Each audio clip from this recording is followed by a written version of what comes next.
सभी सम्मानित साथियों को जय भीम। आज संसद के जो विशेष सत्र बुलाया गया था उसमें महिला आरक्षण को लेकर के बिल लाया गया था, जिसके अंदर महिलाओं को 33% आरक्षण सुनिश्चित किया गया है। आप सभी को पता है भारतीय संविधान में महिलाओं को समानता का अधिकार दिया गया था और यह प्रयास परम पूज्य बाबा साहब डॉक्टर अम्बेडकर का ही रहा है कि उन्होंने महिलाओं की बात की, क्योंकि बाबा साहब ने कहा कि देश और समाज को अगर सुधारना है, तरक्की लानी है समाज के अंदर, तो सबसे पहले महिलाओं को आगे बढ़ाना होगा, महिलाओं को समानता का अधिकार देना होगा। लेकिन आज भारत एक पुरुष प्रधान देश बन गया है। आप सभी को पता है मनुस्मृति में महिलाओं को कोई अधिकार नहीं दिए गए थे, यहाँ तक कि महिलाओं को घर से बाहर निकलने का भी हक और अधिकार नहीं था। माता सावित्रीबाई फुले जो महिला शिक्षिका के रूप में काम किया और उन्होंने महिलाओं को पढ़ाने और आगे बढ़ाने के लिए काफ़ी प्रयास किए। उनके पीछे महात्मा ज्योतिबा फुले उनका सहयोग रहा, जिन्होंने महिलाओं को पढ़ाने के लिए स्कूल के दरवाजे सबसे पहले खोले थे। उस बात को परम पूज्य बाबा साहब डॉक्टर अम्बेडकर समझे और बाबा साहब डॉक्टर अम्बेडकर ने भारत के संविधान में महिलाओं को समानता का अधिकार दिया और आरक्षण की व्यवस्था की। इसी के तहत आज संसद के अंदर विशेष जो सत्र बुलाया गया है, उस सत्र में महिलाओं को 33% आरक्षण दिया गया है। अब लोकसभा और विधानसभाओं के अंदर भी महिलाओं की सीटों के अंदर काफ़ी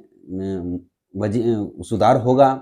तो महिलाओं की जो संख्या है संसद के अंदर बढ़ेगी। बहुजन समाज पार्टी की सुप्रीमो आदरणीय बहन कुमारी मायावती जी ने भी इस बात का समर्थन किया है और उन्होंने तो यहाँ तक कहा है कि 33% की बजाय 50% आरक्षण इस देश में महिलाओं को दिया जाना चाहिए,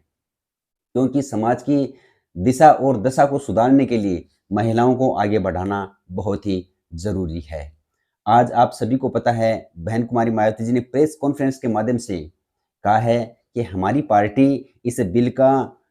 समर्थन करती है और यह इस जो आरक्षण की व्यवस्था है, इस आरक्षण व्यवस्था में SC ST और OBC की महिलाओं को अलग से आरक्षण दिया जाना चाहिए। ऐसा आदरणीय बहन कुमारी मायावती जी ने प्रेस कॉन्फ्रेंस के माध्यम से कहा है, ताकि सामान्य क्योंकि जो महिलाओं को जो आरक्षण देंगे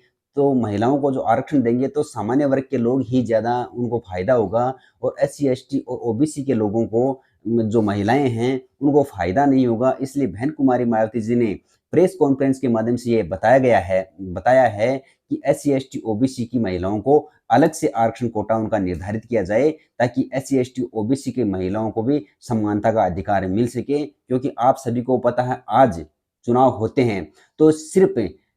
जो बड़ी पार्टियां भारतीय जनता पार्टी और जो कांग्रेस जो देश के ऊपर शासन कर रही है, ये दोनों पार्टियां जनरल सीटों पर अनुसूचित जाति और जनजाति के लोगों को सामान्य सीटों पर प्रत्याशी घोषित तक नहीं करती है। सिर्फ रिजर्व सीटों पर ही ये पार्टियां रिजर्व सीटों पर ही चुनाव लड़ाने का काम करती है। इसलिए महिलाओं के लिए भी SC ST की और OBC की महिलाओं के लिए अलग से आरक्षण दिया जाना चाहिए, ये बहन कुमारी मायावती जी ने कहा है, ताकि आरक्षण हर महिला को आरक्षण का फायदा मिल सके, हर वर्ग की, हर जाति धर्म और मजहब की महिला को आरक्षण का फायदा मिल सके। ये बहन कुमारी मायावती जी ने आज प्रेस कॉन्फ्रेंस के माध्यम से कहा है। आप सभी को यह भी पता है कि महिलाओं की समानता का अधिकार जब देंगे, समाज के अंदर समानता का अधिकार उनको मिलेगा, तो समाज प्रगति की राह पर चलेगा और देश की दशा और दिशा सुधरेगी।